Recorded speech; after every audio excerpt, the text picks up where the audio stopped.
여러분, K 콘텐츠가 전 세계를 그야말로 휩쓸고 있죠. 그런데 참 이상합니다. 왜 관련 기업들 주가는 이렇게 잠잠할까요?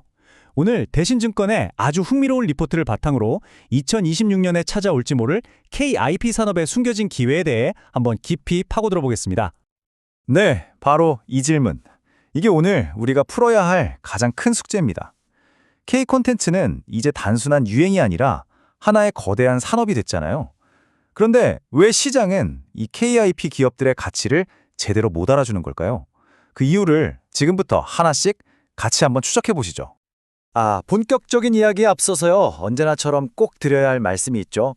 오늘 내용은 정보 제공을 위한 것이고요. 특정 종목을 사거나 팔라고 추천하는 게 아니라는 점 꼭 기억해 주시기 바랍니다. 모든 투자의 책임은 투자자 본인에게 있습니다.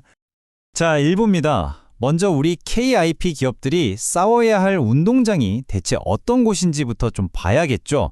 거인들이 뛰노는 이 글로벌 시장의 규모 한번 보시죠. 정말 상상을 초월합니다.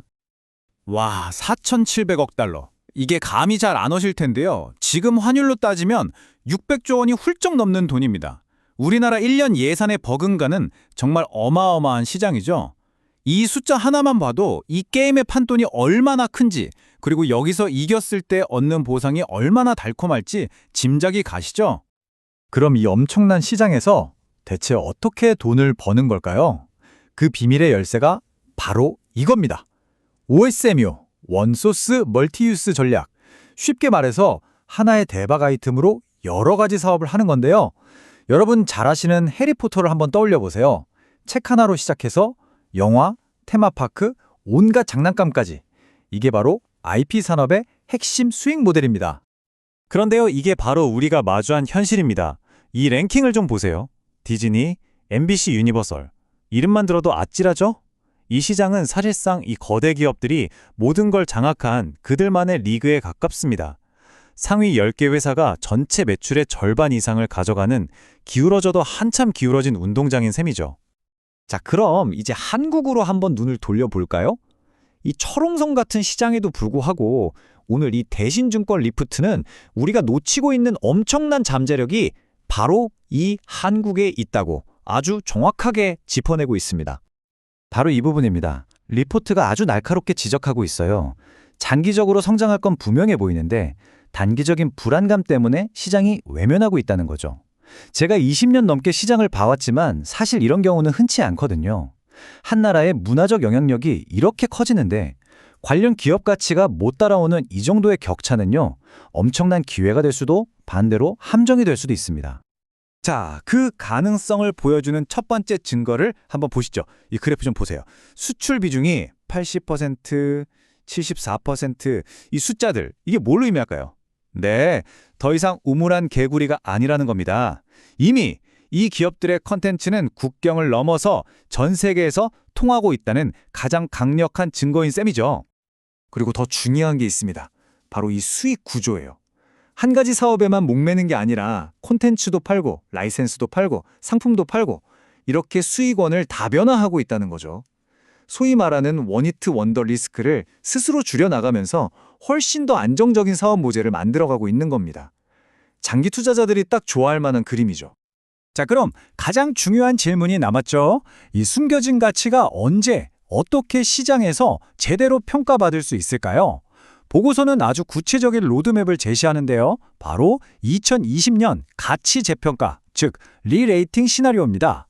말 그대로 시장에 이 회사들을 보는 극 자체가 달라진다는 뜻이에요.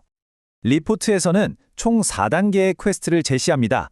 첫째, 해외에서 확실히 돈 버는 걸 숫자로 보여주고, 둘째, 성공작을 여러 개 만들어서 하나에 의존하는 위험을 없애고, 셋째, 본격적인 OSMU 전략으로 수익을 극대화한 다음, 마지막으로 이 모든 과정이 진짜 이익으로 이어진다는 걸 증명해야 한다는 겁니다.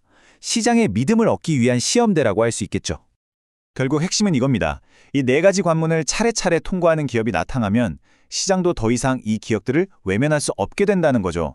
투자자들이 걱정하는 리스크는 줄고 기업의 진짜 가치는 선명하게 드러날 테니까요. 자, 이제 가장 궁금해하실 부분일 텐데요. 그래서 어떤 기업들을 눈여겨봐야 할까요? 그리고 물론 리스크는 없는지도 꼼꼼하게 따져봐야겠죠. 마지막으로 한번 정리해 보겠습니다. 우선 최선호주, 그러니까 탑픽으로는 더핑크퐁 컴퍼니가 꼽혔습니다. 그 이유는 아주 명확하죠. 아까 보셨던 그 80%에 달하는 압도적인 수출 비중. 이건 이미 글로벌 시장에서 검증이 끝났다는 얘기거든요. 그 밖에도 라이센싱으로 수익성을 빠르게 끌어올리고 있는 SAMG 엔터나 웹소설 IP로 OSM을 제대로 보여주고 있는 DNC 미디어 같은 아주 강력한 후보들도 있습니다. 하지만 여러분, 세상에 공짜 점심은 없죠. 투자의 세계선 특히 그렇습니다. 가장 큰 걱정거리는 역시 원히트 원더 리스크겠죠. 하나의 히트작이 영원할 순 없으니까요.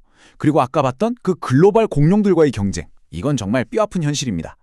이런 리스크들을 어떻게 관리하고 극복해 나가는지가 결국 성공의 열쇠가 될 겁니다. 자, 정리해 보겠습니다. K 콘텐츠를 보는 세상의 시선은 이미 바뀌었습니다. 이제 스마트한 투자자들의 시선은 자연스럽게 KIP로 향하고 있죠. 그래서 핵심 질문은 더 이상 이게 과연 될까가 아닙니다.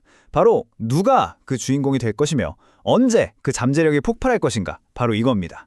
오늘 우리가 함께 살펴보니 2020년 시나리오의 증거들을 시장에서 누가 먼저 보여주는지, 그걸 지켜보는 것이 바로 우리에게 남은 숙제겠죠.